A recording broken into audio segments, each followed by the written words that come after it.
A través del transcurso de toda esta temporada hemos estado estudiando, conversando acerca de las pruebas, las tribulaciones.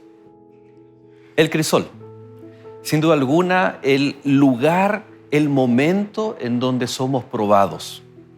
La prueba, el fuego de la prueba, la purificación, el enriquecimiento de nuestro carácter.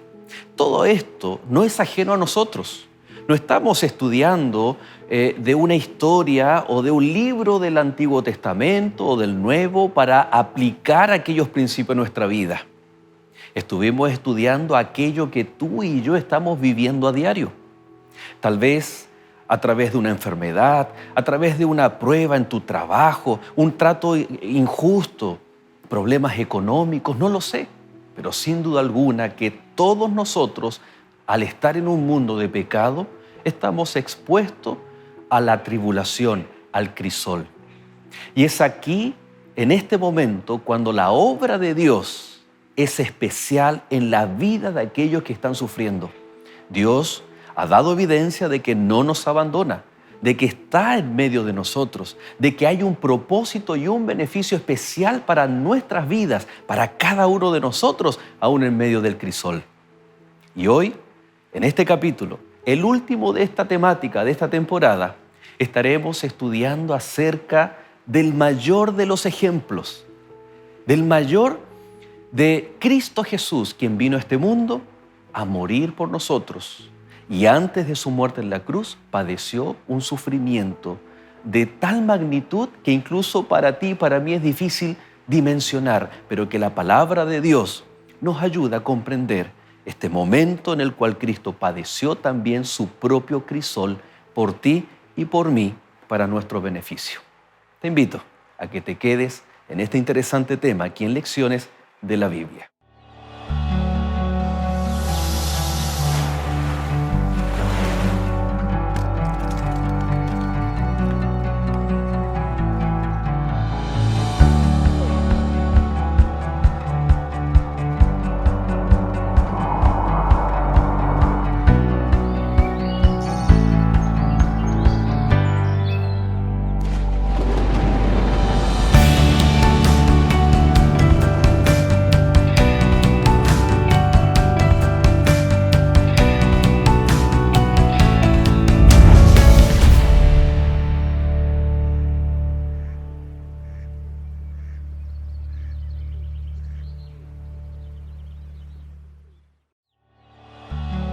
Esta semana, Cristo en el crisol.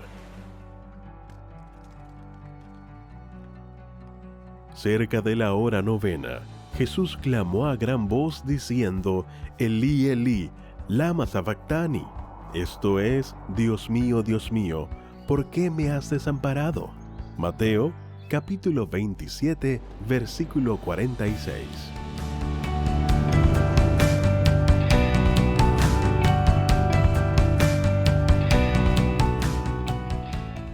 Un cordial saludo y bienvenidos, queridos amigos, a este último capítulo de Lecciones de la Biblia de esta temporada en donde hemos estado hablando acerca del crisol, este nombre particular que hace referencia a las pruebas, dificultades, aquellos momentos en donde nuestra fe es puesta a prueba, en donde nuestra confianza en Dios, sin duda alguna, se ve fortalecida. En este último capítulo queremos también aprovechar de agradecer, Pastor Joel Álvarez, muchas gracias por habernos acompañado. Siempre al iniciar el último capítulo agradecemos y despedimos porque después nos pilla el tiempo y oramos con nuestros amigos y así despedimos el programa. Pero Pastor, muchas gracias por su tiempo. Sabemos que su agenda es muy apretada en la Facultad de Teología. Y usted se ha dado el tiempo para compartir, para poder estudiar juntos la palabra de Dios. Gracias, para mí ha sido un bonito placer poder compartir con este gran equipo que tiene ahí usted para realizar este maravilloso programa y también a la gran cantidad de audiencia. He quedado asombrado por los miles que escuchan a nivel mundial, porque hemos visto desde Argentina, desde Brasil, desde México, Estados Unidos, Australia, Japón. África, por ahí también mencionaron Sí. en las lecciones anteriores. Entonces, que el Señor siga bendiciendo este programa. Me parece que es una bonita forma de hablarle a las personas acerca de este lindo ministerio y a la vez también de la vida de nuestro Señor Jesús. Así es. Deseamos como equipo Nuevo Tiempo, pastor, muchas bendiciones para usted, su ministerio, su familia, su esposa, Gracias. que también, como mencionábamos en los capítulos anteriores, lleva un ministerio muy especial en nuestra universidad. Sus hijos también ahí, muchos saludos, que ellos también están en la etapa de la juventud, enfrentando desafíos académicos, no vocacionales. Así que gracias, pastor. Y bueno, desde ya vamos a dedicar esta oración a orar por nuestros amigos, por sus pedidos, pero también por nuestro pastor, si a ustedes les parece, por su ministerio. Y luego entramos a abrir la palabra de Dios y a estudiar este último capítulo de esta temporada. Vamos entonces a iniciar orando a nuestro Dios.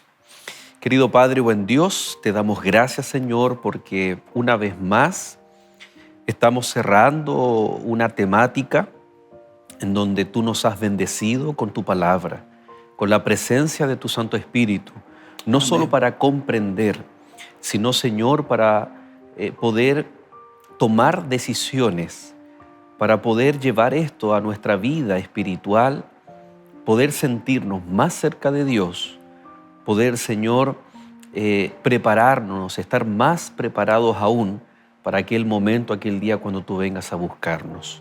Agradecemos desde ya la presencia de nuestro pastor Joel Álvarez. Amén. Oramos por su familia, su ministerio, y que al desarrollar esta temática tú continúes, Señor, guiándonos y bendiciéndonos desde aquí, pero también a cada uno de nuestros amigos que están en sintonía. Amén. Te damos gracias, buen Dios, y oramos en el nombre de Jesús. Amén, Señor. Amén. No podemos, pastor, cerrar esta temática sin esta lección.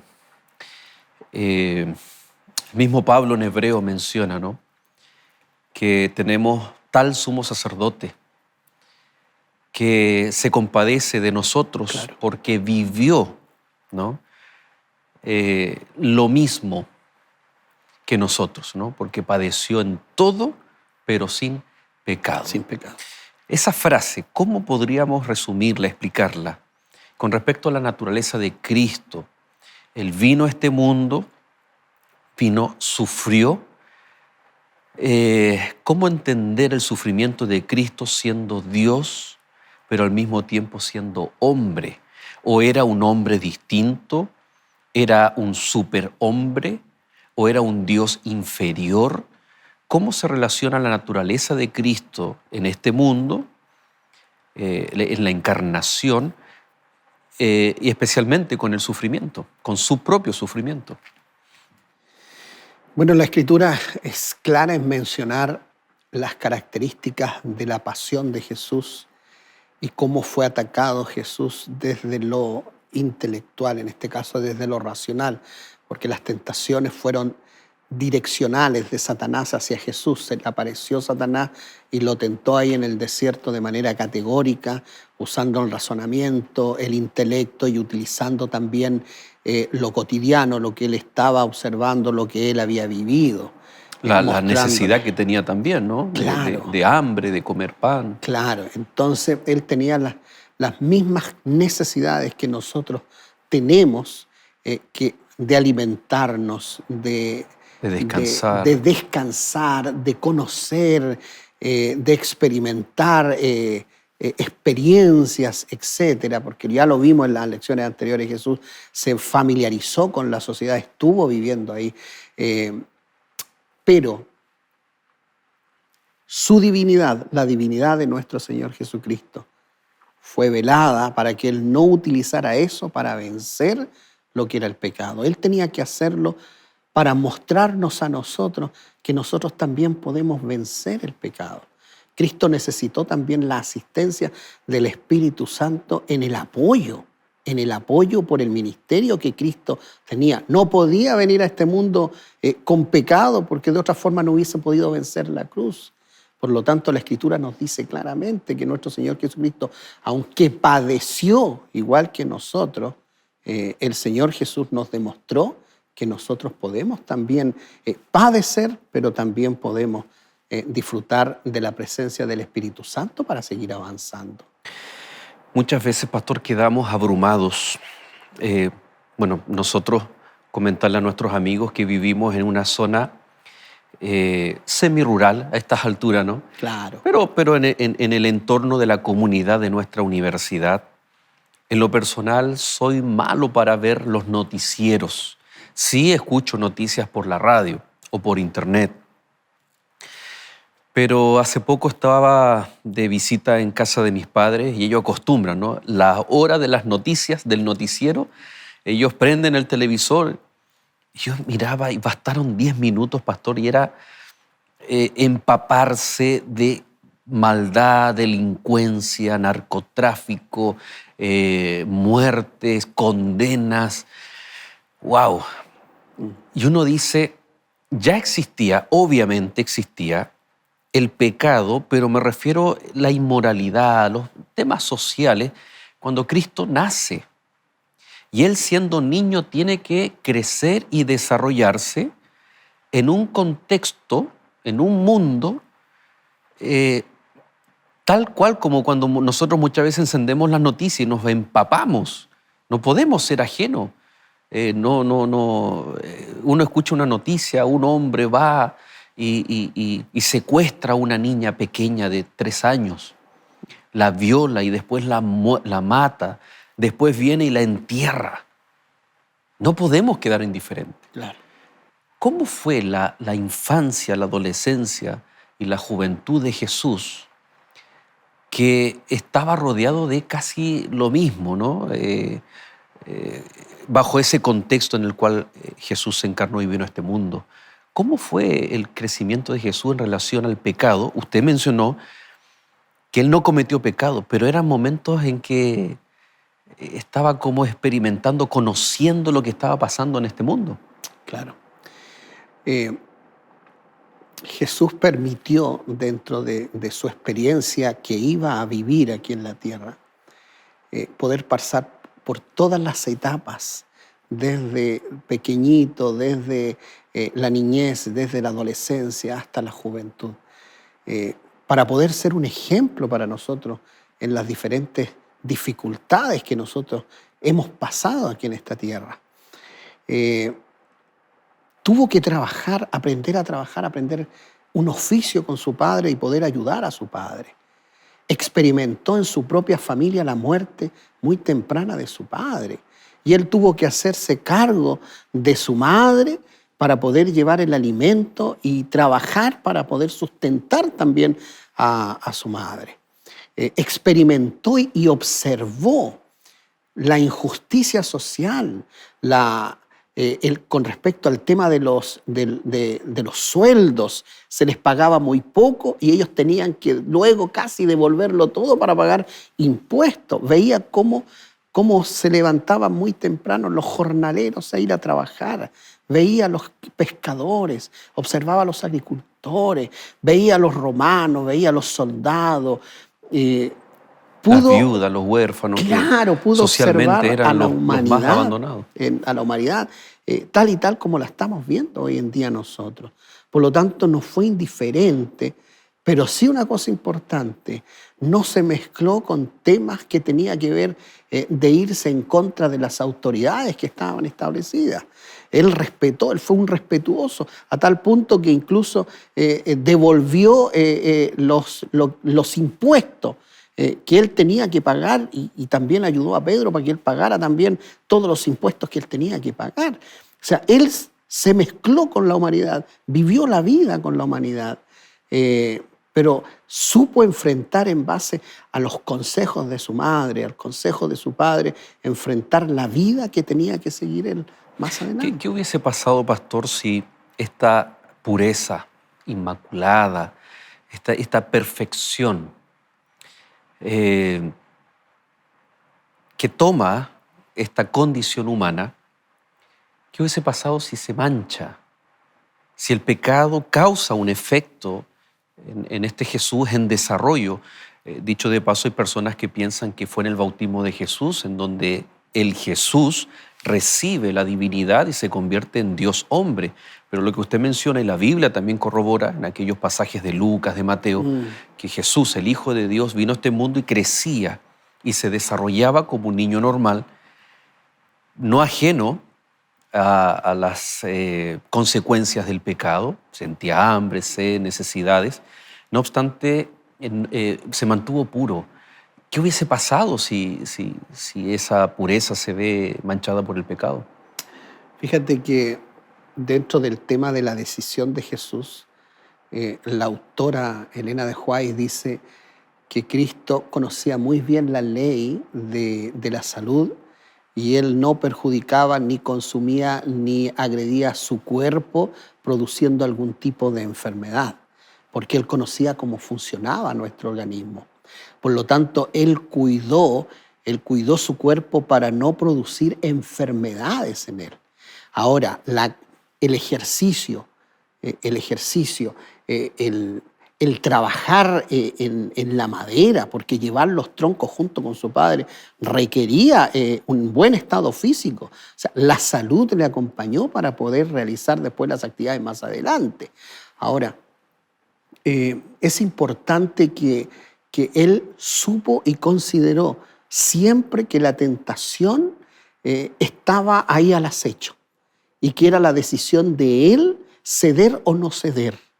Pero él tomó la decisión de no ceder a la tentación porque él venía con una finalidad y a muy temprana edad lo manifestó a los 12 años en el templo, cuando le dijo a sus padres, le dijo, he venido a hacer la obra de mi padre, estoy en los negocios de mi padre. Por lo tanto, él consideraba que el cometido y la venida de él a esta tierra era para redimir y salvar al ser humano. Una sola mancha de pecado no hubiese permitido que Jesús se hubiese levantado de la sepultura. Esta interacción de Jesús con su entorno tal vez causaba, o Jesús era sensible a lo que pasaba a su alrededor. Y esa sensibilidad lo motivaba a cumplir la misión que de pequeñito seguramente el Mesías fue formándose por su madre allí con su padre. Cuán importante, pastor, es que nosotros hablábamos de que nos impactan las noticias. ¿Qué podemos hacer nosotros? ¿Taparnos los ojos? ¿Taparnos los oídos? ¿O el cristiano debe tener esa sensibilidad sin necesidad de mezclarse con el pecado? No estoy hablando de ser perfectos o personas aisladas, sino que debemos interactuar como Jesús lo hizo, pero no necesariamente ser copartícipe de aquellos pecados que hoy en día se ve a nuestro alrededor. Sí. Lo maravilloso de la vida de Cristo es el hecho de que Él fue capaz de tomar decisiones sabias a muy corta edad.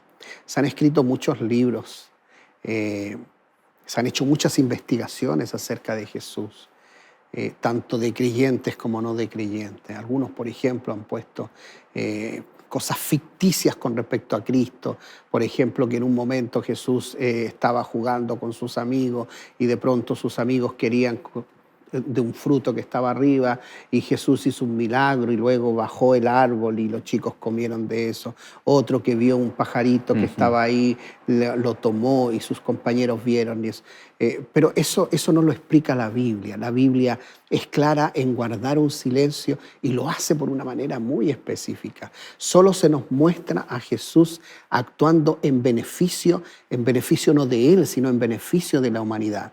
Ahora, una de las cosas importantes en el ministerio de Cristo es que en el momento en que Cristo comenzó su obra de predicar el Evangelio, la labor que mayor realizó fue la de sanar a las personas, porque Él observó desde muy pequeño el flagelo de la enfermedad, lo atroz que era adquirir una enfermedad infecciosa, como por ejemplo lo era la lepra, que es similar al cáncer, en la cual a la persona se lo tomaba y se lo dejaba fuera como un animal y no se lo permitía entrar a la ciudad para no infectar a los demás, y comía de lo que se le tiraba. Los viajeros tiraban comida y ellos corrían como animal a comer y a buscar eso. El Señor observó eso. Por lo tanto, el mayor trabajo de Cristo en esos 3 años y medio de su ministerio fue sanar a la mayor cantidad de las personas. Así es.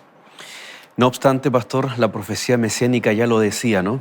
Despreciado y rechazado por los hombres, ¿no? Cómo el pecado que trabaja en el corazón humano, lamentablemente, o que sale de la mente, el corazón humano,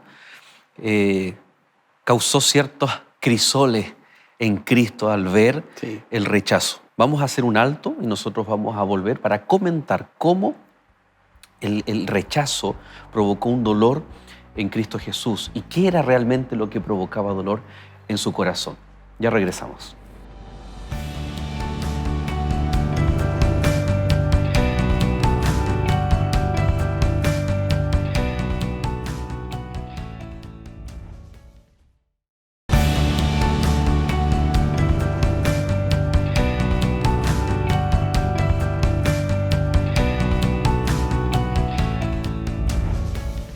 Y ya regresando, retomando esta interesante temática de Cristo como el mayor ejemplo. Si tú estás pasando por alguna prueba, alguna dificultad, momentos difíciles, a raíz de un diagnóstico, tal vez un divorcio o alguna situación que tú quieres revertir, pero es irreversible, bueno, la palabra de Dios nos invita a pensar en Cristo Jesús, el cual se entregó, padeció mucho más que nosotros, para compadecerse, para dejarnos en su palabra estos sabios consejos para nuestro crecimiento y beneficio aún en medio de las tribulaciones. Son varios los pasajes que pueden venir a nuestra mente, pastor. Estaba pensando en aquel momento cuando Jesús estaba en la sinagoga. Él dice que Él es el padre de Abraham. Los judíos, cuando dice yo soy, ¿no? Ellos se espantan y lo que hacen es, pretenden tomar a Jesús para empujarlo por un barranco. Como el pueblo al cual el Señor venía a salvar, aquel pueblo que sería el instrumento de luz para el resto de las naciones. Como el Señor antes de el año 34 proféticamente fueran desechados. Cómo también el Señor vino hacia ellos para recobrar el sentido del pueblo de Dios. Y ellos constantemente vemos en los líderes religiosos, con celos, con amenazas, con trampas. En Juan 8, la mujer adúltera, ¿cuál es la intención? No es salvar a la mujer o condenarla, ellos quieren entrampar a Jesús. Y la reacción de Jesús ahí en Mateo capítulo 23, verso 37, dice: Jerusalén, Jerusalén, que matas a los profetas y apedreas a los que te son enviados, haciendo alusión de que no era el problema solamente en los tiempos de Jesús, ¿no? ¿Cuántas veces quise juntar a tus hijos como la gallina junta sus polluelos debajo de las alas y no quisiste? He aquí vuestra casa os es dejada desierta, porque os digo, desde ahora que no me veréis, hasta que digáis, bendito el que viene en el nombre del Señor. ¿Qué reflejan estas palabras en relación a la actitud del pueblo? ¿Y qué generaba lo que el pueblo hacía con el Mesías, con Jesús, y qué generaba en el corazón del Señor? Sabes que es un tema muy doloroso porque no se puede comprender que aquellos que habían sido elegidos, de la cual comenzó primero con Abraham, un pacto, donde se le prometió a Abraham que tendría una descendencia, que llegarían a tierra prometida. Cuando nosotros observamos el caminar de Abraham hacia la tierra prometida, cuando observamos a Moisés sacando al pueblo camino a Canaán, cuando observamos nosotros el establecimiento ahora de Israel en Canaán, cuando vemos la apostasía de Israel, cuando vemos también la venida de Cristo, la primera venida de Cristo a su pueblo, porque Cristo venía del linaje de Abraham. O sea, bien podía decir él con propiedad, yo provengo de ahí. Y lo prometido, cuando se les prometió a la primera pareja, cuando estos cayeron en pecado, que el Mesías vendría para salvar a su pueblo, se estaba haciendo efectivo en la vida de nuestro Señor Jesucristo. Los judíos conocían muy bien las Escrituras. predicaban acerca del Mesías, predicaban frente al Mesías. Estando Cristo ahí, ellos hablaban acerca del Mesías, pero no lograban discernir que aquel que estaba hablándoles a ellos era nada menos que el Mesías. Muchas profecías hablaban de hechos específicos de Cristo en favor del pueblo, pero ellos no tenían la capacidad de discernir ni abrieron sus ojos porque sus intereses eran intereses netamente mundanos.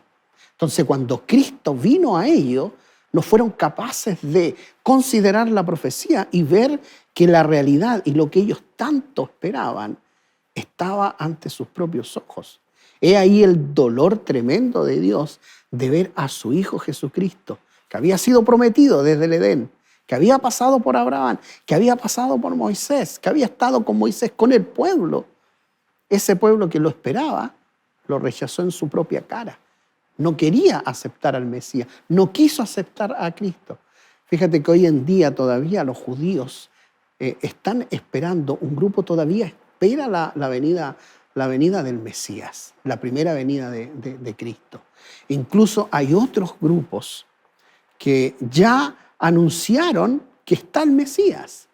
Y los publican. Tú vas, por ejemplo, a Israel y vas a ver en las murallas, en algunos sectores, un Mesías de mucha edad.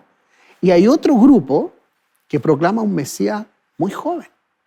Todavía este pueblo está esperando la venida del Mesías cuando Cristo ya vino hace más de 2000 años.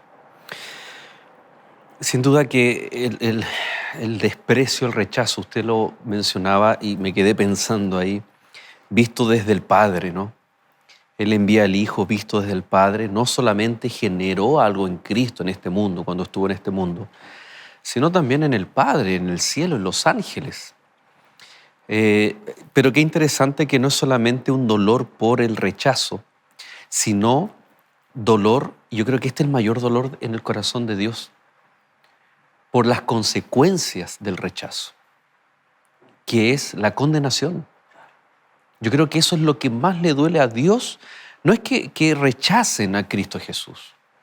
Porque si tomamos el ejemplo de Saulo de Tarso, tuvo la oportunidad, tuvo el encuentro con Dios y aceptó a Cristo Jesús como su Señor. O sea, la persona que hoy rechaza a Dios aún tiene la oportunidad, aún hay gracia y misericordia, aún el Espíritu Santo puede estar trabajando en esa persona.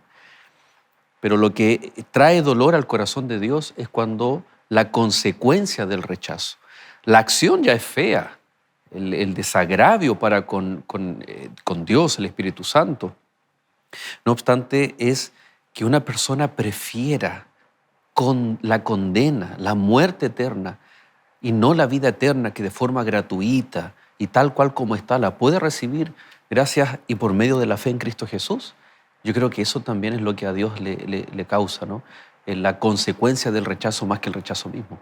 Claro, y lo hemos visto en las lecciones anteriores, que este rechazo no solamente fue el rechazo de Cristo, sino que también el rechazo a sus profetas, a sus enviados. Desde antiguos tiempos, las personas han rechazado el mensaje de Dios para salvación. Y quizás los amigos que están en casa pueden estar también haciendo esa misma reflexión. Y a lo mejor yo puedo estar rechazando a Cristo que produzca ese milagro de transformación y continuamente lo estoy rechazando. O sea, el dolor del Padre para aquel que rechaza a su Hijo debe ser un dolor casi indescriptible. Cuesta imaginarse algo tan tremendo, ¿no?, en el corazón de Dios. La pasión de Cristo, los últimos momentos de Cristo, el Calvario, ¿no?, es paulatino. Y llega a un clímax cuando Cristo dice, Elí, Elí, lama sabactani, ¿no? Dios mío, oh Padre mío, ¿por qué me has abandonado, desamparado? Y tal vez este caminar hacia la cruz comienza, como dice allí en Marcos capítulo 14, verso 34, cuando Jesús está con los discípulos en el Getsemaní y les dijo, mi alma está muy triste hasta la muerte, quedaos aquí y velad. ¿Qué estaba pidiendo Jesús? ¿Qué estaba sintiendo y por qué le pide esto a los discípulos? Los discípulos ya lo habían empezado a dejar solo desde el momento del Getsemaní, cuando Cristo es tomado prisionero. Pedro trata de usar el arma para poder defender a Cristo, haciendo su propia voluntad. Cristo le llama la atención, que eso no lo debe hacer. Y después cuando tiene que entrar a entrar al tribunal para escuchar todas las blasfemias en contra de él, se encuentra completamente solo. El Señor, nuestro Padre Celestial, observaba toda esa situación, pero no podía intervenir en favor de sus hijos, incluso de su hijo. Incluso la autora Elena de White lo dice y lo especifica de manera muy clara. Dice que los ángeles estaban atentos ante el primer llamado de Jesús: ayúdenme. Y ellos se hubiesen lanzado, dice, bastaba uno para haber defendido al maestro. Observaron ahí cómo golpeaban a su maestro, a su creador. Lo vieron cuando fue llevado hacia la cruz. Fue golpeado en ese madero tosco donde Cristo muchas veces caminó y anduvo y miraba y observaba las cruces y aquellas personas que estaban colgadas. Y él miraba hacia el futuro, que en algún momento él iba a estar ahí, pero era por el bien de la humanidad, por salvar a la mayor cantidad de las personas. Esta situación produjo un dolor tremendo y muy grande en el Padre, pero también en Jesús.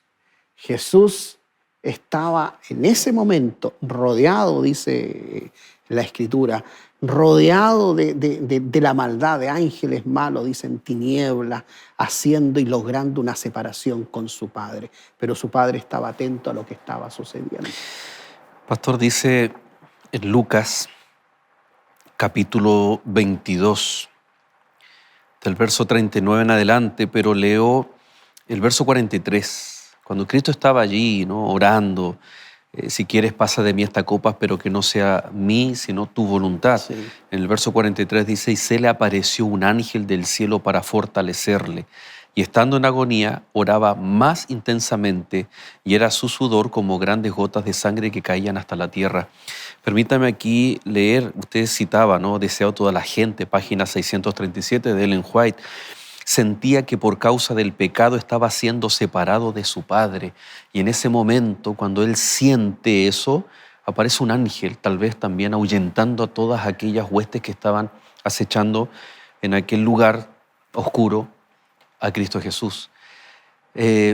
Nos cuesta tal vez dimensionar cómo el pecado al Hijo de Dios le causó sentirse separado de Dios. ¿Cuánto más a nosotros el pecado nos puede sentirnos separados, indignos, alejados, y nos vamos enfriando? Y probablemente estamos hablando a un amigo que era un miembro de la iglesia y ahora no, está lejos. Y discúlpenme, pero muchas veces el argumento es, no, es que yo nunca me he alejado de Dios. No, es que si no estoy con Dios, tampoco voy a estar en la iglesia. Es un parámetro objetivo que nosotros podemos ver allí. ¿Cómo este gesto del cielo, ¿no?, de enviar un ángel, cómo tomarlo también para nosotros en nuestros crisoles también? Claro. Yo lo mencioné la vez anterior, que Dios en su misericordia nos permite que nuestro ángel, aquel cual nacimos y se le solicitó un ángel específico para que estuviera con nosotros. Ese ángel nos cuida, nos protege en cada momento, en cada circunstancia están los ángeles. Te cuento una experiencia que me sucedió, que la tengo muy grabada en mi mente. Yo venía de la iglesia, era muy tarde, había estado en una reunión con los líderes de la iglesia y estaba regresando a mi casa. Me percaté que venían los vehículos del lado izquierdo. Entonces dije, los vehículos vienen de allá. Entonces esperé que pasara los vehículos y voy a dar el primer paso para cruzar la calle y choco con algo que no lo podía ver ni lo podía observar y me detiene dar el siguiente paso porque pasa un bus a toda velocidad, adelantando a otro a toda velocidad. Pero yo quedo, y en ese movimiento del viento y de la fuerza del viento que cruzó sobre mi cara y el frenar del cual no vi a nadie, no vi a nadie. Yo estaba solo, nadie se percató, pero no había nadie alrededor. Y esa experiencia la viví y yo dije, wow, si el ángel me hubiese permitido dar un paso, a lo mejor no estaría yo acá. Y mis amigos a lo mejor en la casa pueden contar muchas de esas experiencias del ángel que lo protegió y lo cuidó. Pero más todavía, en la aflicción y en el dolor, ese ángel está con uno. Pero la promesa es que si necesitamos pedirle al Señor que por favor envíe su ángel poderoso, el Señor no solamente tiene uno, puede enviar a un segundo ángel para hacerse cargo de la situación que estamos viviendo, que estamos sufriendo. O como el profeta cuando oró en favor de su siervo, y no era ni uno ni dos, era un ejército de ángeles alrededor de esa ciudad que estaba ahí. Que sus ojos fueron abiertos. Fueron abiertos. Jesús podría, siempre lo decimos, ¿no?, haber hecho un estruendo con sus dedos y con su poder divino haber resuelto su problema, su crisol en ese mismo momento. Fue paciente, dependiente del Padre. Manifestó, qué interesante, que Jesús manifiesta su necesidad. Sí. Señor, esta copa no la quiero beber, pero no se haga como yo quiero, no se haga como yo estoy sintiendo ni experimentando, sino que se haga como tu voluntad. Qué tremendo ejemplo, pastor. Vamos a terminar el último bloque con la gran pregunta. ¿Qué pasó en la cruz? ¿Qué pasó en la cruz, ¿no? Con ese sufrimiento en la cruz y sin duda alguna con un gran beneficio para nosotros gracias a ese crisol de nuestro Señor Jesús. Hacemos un alto y ya regresamos.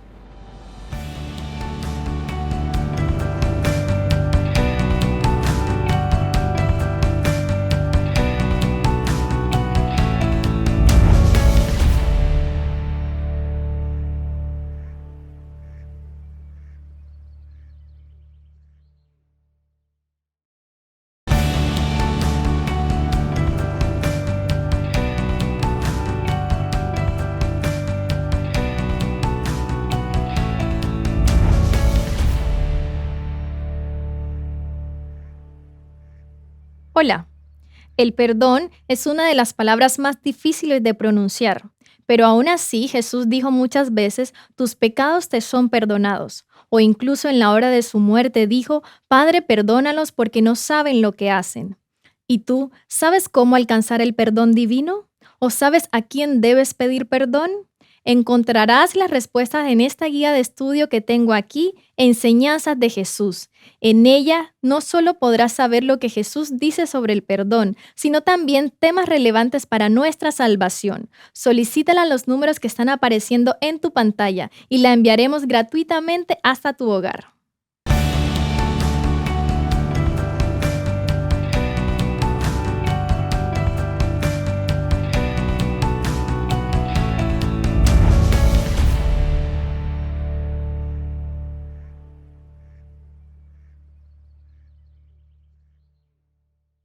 Y ya nuestro último bloque de este capítulo y también de esta temática que hemos estado tratando en estas 13 semanas, 3 meses, compartiendo acerca de las pruebas, las tribulaciones. Y sin duda alguna que el ejemplo de Jesús nos deja, bueno, sabio es el consejo en el libro Camino a Cristo, ¿no?, que debiéramos contemplar a Cristo en la cruz. Y esto también es parte, ¿no?, el Getsemaní y todo. Y cuando siempre meditamos, contemplamos a través de las Escrituras, quedamos con una sensación de gratitud, de ánimo, a pesar de los problemas y dificultades que podamos estar viviendo. Pastor, ¿quién murió en la cruz? Porque si decimos que Dios murió en la cruz, queda una sensación, ¿es posible que Dios eterno, muera, la muerte con la eternidad, o si decimos que no, que solo fue el Dios hombre, entonces la divinidad de Cristo se lo abandonó para poder permitir que el Jesús muriera, y cómo esto repercute no solamente en el concepto de la prueba, sino directamente en el concepto de la salvación, de nuestra salvación, de la deuda, de la paga que Cristo había venido a pagar producto del pecado. ¿Quién murió en la cruz, pastor? Cristo sabía lo que tenía que enfrentar. No solamente lo predice las Escrituras, los profetas del Antiguo Testamento lo mencionan en muchas partes. Ellos mencionan el sufrimiento y a la vez también la muerte del Hijo de Dios.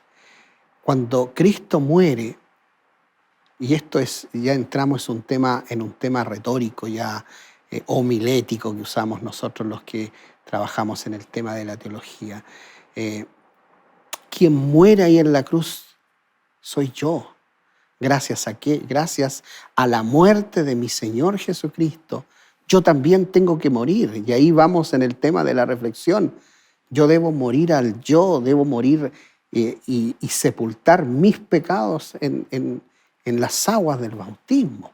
Ahora, la muerte de Cristo en la parte física, Cristo muere, Cristo sufrió los golpes, sufrió que en sus manos fuese clavada, sus pies fuesen clavados, que sobre su cabeza pusieran una espina, la sangre que corría. No fue tratado de una manera, digamos por así, diplomática para que él no sufriera, sino que fue tomado, fue levantado y luego fue golpeada la cruz en el hoyo donde debía calzar, se rasgaron parte de su cuerpo, en este caso de las palmas, el dolor intenso que sufrió. Como hombre, Cristo sufrió en la cruz y murió. Pero Jesús es Dios. Por lo tanto, el hecho de no haber cometido pecado, de no haber cedido a la tentación, Señor Jesús pudo levantarse de la muerte para dar testimonio de que Él es el Dios Todopoderoso. No hay una separación de la divinidad y la humanidad, ¿no? Desde que Cristo nace o es concebido a través del Espíritu Santo, siempre está ese vínculo. Y por la eternidad, interesante Claro. que Jesús mantiene esas manos, esas marcas. No hay un abandono de la divinidad en Jesús, como algunos en algún momento, ¿no es cierto? Siempre hay debates cristológicos con respecto a la naturaleza de Cristo, especialmente en la cruz. ¿Por qué Jesús dice, Padre, ¿por qué me has abandonado? ¿Hay una retirada del Padre en la cruz para no ver a su Hijo siendo avergonzado por el ser humano? ¿O está hablando de lo que el pecado hace sentir a Jesús? Pecado que no cometió, pero que sí estaba cargando. ¿A qué se refiere Jesús cuando dice que el Padre lo abandona? ¿Por qué me has abandonado? Así como mencionamos al principio, el Señor tenía que enfrentar la cruz, tenía que enfrentar el dolor, tenía que enfrentar a sus adversarios. El pecado que en este momento cargaba sobre sus hombros de todos nosotros. Todos nosotros somos causantes del dolor de Cristo. El pecado por sí hace una separación entre Dios y el hombre. Cristo no pecó. Cristo se mantuvo fiel y tomado del amor de Dios. La Escritura nos cuenta que Él se aferró profundamente a la esperanza de poder llevar adelante su cometido. Pero como hombre sí sintió esa separación. Dios no se separó de Él. Al contrario, el autor aquí lo menciona de manera muy clara. Dice, tal como Jesús sufrió algo más profundo, más tenebroso y doloroso de lo que cualquier ser humano podría conocer o experimentar alguna vez. Él sintió que estaba solo ante el mundo, pero esto produce el pecado. Cuando todo fue puesto en los hombros de nuestro Señor Jesucristo. Qué maravilloso, pastor. Aquí podemos destacar algunas ideas, tal como usted también lo hacía. El sufrimiento de Cristo nos permite situar nuestro sufrimiento en un contexto muy equilibrado. No vamos a tomar la postura de decir que el cristiano es inmune al sufrimiento, ni tampoco de que el sufrimiento destruye al cristiano. Hemos visto que la postura bíblica es muy equilibrada. Y cuando nos fijamos en Cristo Jesús, nuestro sufrimiento hasta tiene un propósito. Dice, por ejemplo, Cristo nuestro Señor sufrió más que cualquiera de nosotros en la cruz. Claro. Ahí no solo está nuestro consuelo, está nuestra esperanza. Después, las consecuencias del sufrimiento de Cristo en la cruz no es simplemente que Él ahora me responda una oración o un pedido o alguna situación en particular. Es mucho más allá, mucho más grande. Como por ejemplo acá, nuestra existencia aquí llena de dolor, decepciones y pérdidas no es más que un instante, un destello que llega y se va, en contraste con la eternidad que nos espera. Una eternidad en un cielo nuevo, una tierra nueva, sin pecado, sin muerte, sin dolor. Eso gracias al sufrimiento de Cristo en la cruz. Entonces, cuando veo el sufrimiento de Cristo en la cruz, no solamente se ven satisfechas mis necesidades inmediatas en el presente, sino que podemos decir que esto es pasajero. Sí. Pero en la Biblia hubieron personas que tuvieron paciencia o esperaron o estuvieron en su crisol casi una vida completa. Pero no importa el tiempo, sino que decir esto es pasajero. ¿Qué es, en otras palabras, qué es lo que estoy sufriendo en comparación a la eternidad sin dolor, sin muerte? Y eso es gracias al sufrimiento de Cristo en la cruz. Nada se compara al sufrimiento de Cristo. Ninguno de los seres humanos ha sufrido tanto como sufrió nuestro Maestro, nuestro Señor y nuestro Redentor. Los sacrificios que se producían antes de la muerte de Cristo, cuando todos los pecados del pueblo eran puestos sobre el corderito. Eso se manifestó de la misma manera cuando Cristo ahí murió en la cruz. El Señor a nosotros nos hace una invitación. No a fijarnos exclusivamente en el sufrimiento de Jesús, ni mirar solamente la cruz, sino que ir más allá, que Jesús fue capaz de vencer la muerte y lograr resucitar para darnos la esperanza de que nosotros podemos morir, pero vamos a resucitar gracias a que Cristo tiene poder sobre la muerte. Ahí se nos vienen a la Pablo y Silas, que extrañamente cantaban, lloraban cuando estaban siendo oprimidos. El ejemplo de usted mencionaba, ¿no? Estas catacumbas, los mártires a través de la historia del cristianismo, y muchos ejemplos en la Biblia que cuando el cristiano ve más allá de su sufrimiento, encuentra propósitos, encuentra fe, confianza en Dios.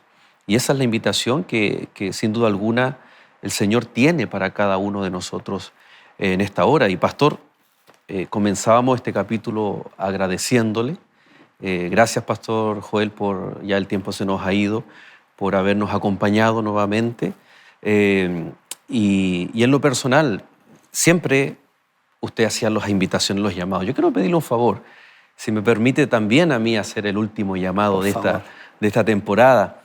Y antes, tal vez de orar juntos, queridos amigos, agradecer a cada uno de ustedes. Estaba recordando aproximadamente en esta misma fecha, pero en el año 2017, 6 años atrás, se nos planteó el desafío de sentarnos en este lugar para conducir un programa maravilloso, Lecciones de la Biblia. Ya han pasado 6 años.